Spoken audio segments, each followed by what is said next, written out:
মধ্যপ্রাচ্যের এই যুদ্ধ সংকট আজ আমাদের ঘরে ঘরে, এমনকি রান্নার ঘরে এসে হানা মেরেছে। ভারত এই মধ্যপ্রাচ্যের যুদ্ধের ফলে বিপদের মুখে পড়েছে, কারণ ভারত সহ অন্যান্য সমস্ত দেশেই এখন জ্বালানি গ্যাসের সংকট রয়েছে। তবে ভারতের সমাজ ব্যবস্থা যেহেতু অনেক বড়, এখানে বহু মানুষের জীবন জীবিকার সমস্যা রয়েছে, তাই এখানে সমস্যা অনেক বড় হয়ে দাঁড়াচ্ছে।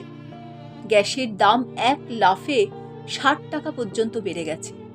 সরকার ঘোষণা করে দিয়েছে গ্যাস বুকিংয়ের সময় থেকে গ্যাস পাওয়ার সময়টাও ২১ দিনের থেকে ২৫ দিন করা হয়েছে। এর ফলে অনেক দোকান, অনেক ব্যবসায়ী ক্ষতিগ্রস্ত হচ্ছে। এই ভয়াবহ যুদ্ধ পরিস্থিতিতে মাথা ঠান্ডা রেখে আমাদের চলতে হবে, আর যাতে শান্তির পথ তাড়াতাড়ি ফিরে আসে তারই প্রার্থনা করতে হবে। এর থেকে আরও ভয়াবহ পরিস্থিতি যেন না আসে, কারণ ভারতের মানুষ অর্থনৈতিক দিক থেকে খুব একটা ভালো নেই। এর ফলে কোনো কিছুর মূল্যবৃদ্ধি, বিশেষ করে তেল ও গ্যাস, কারণ এই দুটির দাম বাড়লে সমস্ত জিনিসের দাম বাড়বে, সেটাই স্বাভাবিক। এরই মধ্যে কলকাতা শহরের বড় বড় রেস্টুরেন্ট থেকে শুরু করে ছোট ছোট খাবারের দোকানগুলো কাঠে রান্না শুরু করেছে। এর থেকেই বোঝা যাচ্ছে মধ্যপ্রাচ্যের এই যুদ্ধ সংকট কোথায় কোথায় এসে হানা মারছে। এই যুদ্ধের পরিস্থিতিতে আমাদের এত গ্যাসের সমস্যা কেন দাঁড়াচ্ছে, চলুন সেটা একটু জেনে নিই। ভারত ৩৪% গ্যাস নিজে থেকে উৎপাদন করে, আর ৬৬% গ্যাস ভারত বিদেশ থেকে আমদানি করে। এই ৬৬%-এর মধ্যে প্রায় বেশিরভাগ আসে গালফ কান্ট্রিগুলো থেকে, যেমন ওমান, কাতার, কুয়েত, আরব, যেখান দিয়ে আসতে গেলেই ইরানের পাশ দিয়ে আসতে হয়, স্টার্ট অফ হরমুজ দিয়ে। ইরানের পাশ দিয়ে যখন আসে, এতদিন তো বোঝা যায়নি, এখন এই যুদ্ধের ফলে ইরান সেটিকে বন্ধ করে দেওয়ার সঙ্গে সঙ্গে গ্যাসের এই বর্তমান পরিস্থিতি শুরু হয়েছে। এখন ভারতের জন্য ছাড় দিয়েছে ইরান, ভারতের পতাকা লাগানো জাহাজ যেতে পারবে। এখন কথা হলো, যে সমস্ত দেশগুলো থেকে জাহাজগুলো আসছে তারাও তো যুদ্ধে জড়িয়ে পড়েছে। এর ফলে পুরো প্রোডাকশন সিস্টেমটাই ব্যাহত হচ্ছে। যেমন দুবাইয়ের আবুধাবি, এক বিল্ডিং যেখানে ফাইন্যান্সিয়াল কোম্পানি রয়েছে, আমাদের বাঙালিদের ভাষাতে যেটিকে অফিস পাড়া বলে, সেখানে মিসাইল বা ড্রোন এসে পড়ে। ভাবা যায় ইরান কি করছে, গালফ কান্ট্রিগুলো যেখানে আমেরিকার বেশ আছে সেখানে অ্যাটাক করছে।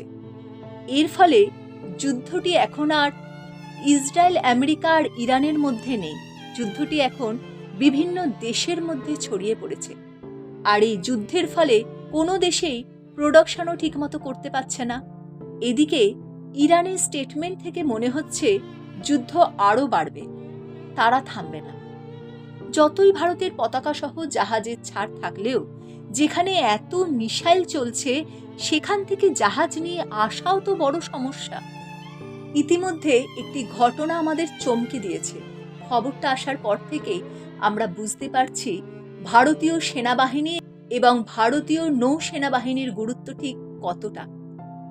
আবার তারা দেশের জন্য বা দেশের মানুষের জন্য এমন এক অসাধ্য সাধন করেছেন যার শ্রদ্ধায় গর্বে আমাদের মাথা উঁচু করে দেবে। টানা ৪৮ ঘন্টা সেই ভ্যানিস থেকে হরমুজ প্রণালী, সেই ভয়াবহ পথ পার করে প্রথম তেল ট্যাঙ্কারকে মুম্বাই আনতে পেরেছে এক ভারতীয় ক্যাপ্টেন। হ্যাঁ, জাস্ট ভ্যানিশ করে দিয়েছেন তিনি জাহাজটিকে। কোনো জাদু নয়, কোনো ম্যাজিক নয়, নিজের অধ্যাবসায়, নিজের বুদ্ধিমত্তায় এই অসাধ্য সাধন করতে পেরেছেন এক ভারতীয় ক্যাপ্টেন। মধ্যপ্রাচ্যের যুদ্ধে বিধ্বস্ত হরমুজ প্রণালী পেরিয়ে ভারতে পৌঁছানোটাও এত সহজ ছিল না। ওদিকে ইরান, এদিকে ইসরায়েল ও আমেরিকা, এই দুই দেশের শক্তিশালী র্যাডারকে উপেক্ষা করে সম্পূর্ণ ডার্ক মুডে হরমুজ প্রণালী উপেক্ষা করে মুম্বাই পৌঁছান লিবিরিয়ার পতাকাবাহী অয়েল ট্যাঙ্কার সেলেন সুইচ ম্যাক্স। ক্যাপ্টেন ছিলেন একজন ভারতীয়। কিভাবে পারলেন তিনি, যা জানা যাচ্ছে ট্যাঙ্কারটি প্রায় ৪৮ ঘন্টা নিজের ট্র্যাকিং সিস্টেম বন্ধ করে ডার্ক মুডে চলে গিয়েছিল। সিগন্যাল অফ করে হরমুজ পেরোনোর ফলে কোনো র্যাডারেই ধরা পড়েনি তার সঠিক অবস্থান। সিরিন সুইচ ম্যাক্স সৌদি আরবের রাস্তানুরা বন্দর থেকে প্রচুর পরিমাণে তেল নিয়ে আসছিল ভারতের দিকে।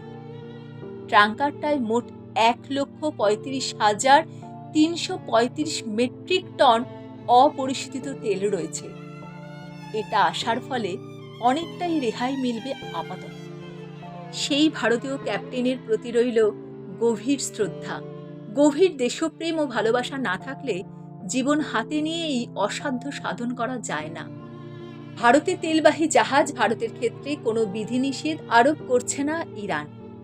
কেন তারা ভারতের ক্ষেত্রে কোনো রকম বিধিনিষেধ আরোপ করছে না? অবশ্যই ভারতের বিদেশ নীতিতে এমন কিছু পদক্ষেপ নেওয়া হয়েছে তাতে সন্তুষ্ট ইরান ভারতকে তার শত্রু দেশের মধ্যে রাখছে না। অন্যদিকে ইসরায়েলের সঙ্গেও কিন্তু ভারতের ভালো সম্পর্ক রয়েছে। এমতো অবস্থায় বা ভারতের মানুষের জীবনযাত্রার স্বার্থে আমাদের সামঞ্জস্য রেখেই চলতে হবে। যত তাড়াতাড়ি পৃথিবীতে শান্তি ফিরে আসে তারই প্রার্থনা আমাদের কাম্য। আমাদের শান্তিতে সম্প্রীতিতে বাঁচতে হবে। এই দেশ কিন্তু থাকবে, এই দেশ কিন্তু আমাদের।